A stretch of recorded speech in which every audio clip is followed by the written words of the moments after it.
instituciones del sector público, velar y garantizar por el cumplimiento irrestricto de los derechos de la naturaleza consagrados en nuestra Constitución. Quiero hablar también como presidenta de la Comisión de Biodiversidad y comunicar al Pleno de esta Asamblea Nacional que desde el mes de octubre del año 2017 la Comisión de Biodiversidad ha venido trabajando no solamente en la construcción de cuerpos legales, sino también en llevar adelante procesos de fiscalización para garantizar los derechos de la naturaleza. Es así que en una resolución unánime de nuestra comisión se resolvió dar seguimiento al manejo adecuado de los desechos sólidos a nivel nacional, así como también al manejo adecuado de las aguas residuales a nivel nacional, que son dos de las principales fuentes de contaminación de nuestros ríos, de nuestros esteros. Lastimosamente, en nuestro país tenemos ciudades como Santo Domingo de los Áchilas, una ciudad que hace alrededor de 40, 50 años tenía entre 5.000 y 10.000 habitantes y que hoy, luego de 50 años, tiene casi 500.000 de habitantes. Pero ciudades como la nuestra crecieron precisamente bajo la desplanificación y la desorganización. Ciudades como la nuestra crecieron sin contar con sistemas de agua potable, alcantarillado, que no solamente cubran las necesidades básicas de la población, sino que también garanticen la conservación de nuestros fuentes hídricos. Por eso quiero contarles al Pleno de esta Asamblea y a los ciudadanos que la Comisión de Biodiversidad y Recursos Naturales ha llevado adelante un proceso de seguimiento, de diagnóstico, evaluación y, por supuesto, más adelante de fiscalización con los organismos correspondientes. Es así que en el mes de junio recibimos al subsecretario de Control Ambiental, porque la problemática de Santo Domingo no es aislada a la problemática de muchas otras ciudades en el país. Y se nos presentó ahí un diagnóstico trabajado por el Ministerio de Ambiente de la situación ambiental de los gobiernos autónomos descentralizados municipales, con especial enfoque en la gestión de residuos sólidos, aguas residuales y otros aspectos propios de la calidad ambiental. Sin duda, estas cifras dejaron con muchísima preocupación y con un compromiso más fuerte de la Comisión de Biodiversidad con respecto a la información total que tenemos en el país. Por ejemplo, en el caso de los residuos sólidos, no todos los municipios tienen un manejo adecuado de ellos. En algunos casos solamente se cuenta con espacios de disposición final, pero no con el reciclaje de la fuente, no con el manejo integral de residuos que está planteado claramente en el Código Orgánico Ambiental, que apenas entró en vigencia hace algunos meses. Estamos preocupados, obviamente, por el cumplimiento de esta normativa y creo que uno de los grandes retos es precisamente trabajar articuladamente con los organismos competentes y, en este caso, los gobiernos autónomos descentralizados municipales. 176 gobiernos municipales a nivel nacional no separan sus residuos. Solamente 37 GATS municipales realizan separación en la fuente. Estas cifras, evidentemente, deben preocuparnos.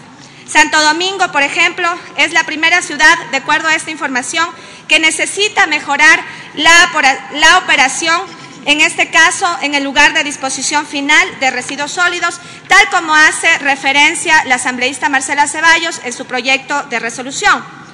Creemos que falta decisión política de las autoridades municipales para sanear sus pasivos ambientales. Esto no lo decimos nosotros, lo dice un estudio realizado por el MAE. Existe un bajo porcentaje de implementación por parte de los gobiernos municipales de proyectos que cuenten con viabilidad técnica y en otras situaciones también falta cupo de endeudamiento por parte del BEDE para implementar proyectos de residuos. Esto en cuanto al manejo de desechos sólidos. Por otro lado, en cuanto a los proyectos operativos con tratamiento de aguas residuales, podemos decir que solamente 142 cantones de los 211 tienen sistemas operativos de manejo de aguas residuales en el país y que además algunos de ellos están en proceso de contratación, en estudios, como en el caso de la costa, 195 proyectos están con financiamiento, mientras 23 proyectos están sin financiamiento, 276 proyectos cuentan con financiamiento, 82 proyectos sin financiamiento. En la Amazonía, en cambio, 144 proyectos cuentan con financiamiento y 20 proyectos sin financiamiento. El Banco del Estado, el BEDE, ha entregado alrededor de 695 millones en estos últimos años. Dentro de las cifras que tenemos también a nivel provincial. Por ejemplo, en el caso de Santo Domingo, precisamente, los 2 cantones no tienen cobertura total de alcantarillado. ¿Y por qué hago referencia a estas cifras? Porque sin duda las aguas residuales de los santodomingueños han venido desembocando en los esteros, en los ríos, no solamente los que afectan a la nacionalidad sáchila, sino en los más de 30 ríos del que dispone nuestra querida provincia, nuestro querido cantón.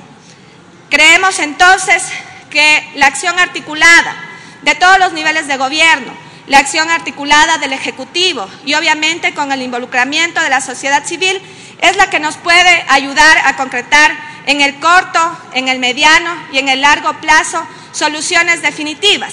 Y es que solamente para garantizar el 100% del alcantarillado de mi ciudad con respecto a las cifras emitidas por EMAPA se necesita alrededor de $500 millones. Y además recordar que históricamente los municipios, no quiero hablar de los últimos periodos, sino mucho antes, preferían construir vías, inclusive sin tener agua potable y alcantarillado, porque son obras más visibles, más rentables para el voto electoral y sacrificando lo necesario, que a veces lastimosamente son obras que no se ven ante los ojos de la ciudadanía. Así es que ciudades como la nuestra, ciudades como Santo Domingo, sigue teniendo esta problemática. El trabajo que ha venido realizando el Ministerio de Ambiente y otras instituciones para garantizar que justamente se encaminen acciones para solucionar esta problemática, tendrá soluciones en el corto, en el mediano y en el largo plazo. Creo, sin embargo, que hay acciones otras adicionales que hoy tienen que encaminar los gobiernos autónomos descentralizados competentes, porque recordemos que de acuerdo a nuestro Código Orgánico Ambiental son los gobiernos provinciales y los gobiernos municipales los que tienen que realizar el control y emitir las sanciones en los casos correspondientes. Y por otro lado, en el caso nacional, es el ARCA, la Agencia de Regulación y Control del Agua, la que tiene que emitir las sanciones con respecto a las contaminaciones de estos últimos acontecimientos que han venido pasando en nuestra provincia y que además son proceso de la desplanificación en las que ha crecido nuestra ciudad. Finalmente, además de reiterar mi felicitación, quiero decir que propongo que dentro del 8º considerando se incluya que la principal causa de contaminación en la provincia se da por la descarga de aguas residuales de la ciudad, lubricadoras, así como actividades industriales, puesto que, como he enunciado, son estudios técnicos realizados por diferentes instituciones las que nos han permitido llegar a estas conclusiones. Y que además, en el artículo 3, donde se plantea conformar una mesa interinstitucional, se incluye también a la Comisión de Biodiversidad y Recursos Naturales de la Asamblea Nacional, pues es la que está llevando adelante un proceso de seguimiento y fiscalización de esta problemática, no solamente en el caso de Santo Domingo, nuestra querida provincia, sino también a nivel nacional. Así como también que en este espacio, además del Ministerio de Ambiente, se incluye a la Agencia de Regulación y Control de Agua y obviamente a los gobiernos autónomos descentralizados, ya que de esa manera se aclara cuáles son las competencias que tienen cada uno de conformidad al COA, al COTAD y a la Ley de Recursos Hídricos. Y finalmente, también creemos que es importante que en el artículo 4 se haga un cambio y que se exhorte a la Agencia de Regulación y Control de Agua, luego del debido proceso, se sancione en sede administrativa a los responsables de la contaminación y de encontrar indicios de carácter penal, se remita los expedientes a la autoridad competente, en este caso a la Fiscalía General del Estado. De esta manera garantizamos el derecho constitucional del debido proceso y entregamos a quien tiene sus competencias. Es todo. Muchísimas gracias, compañeros y compañeras.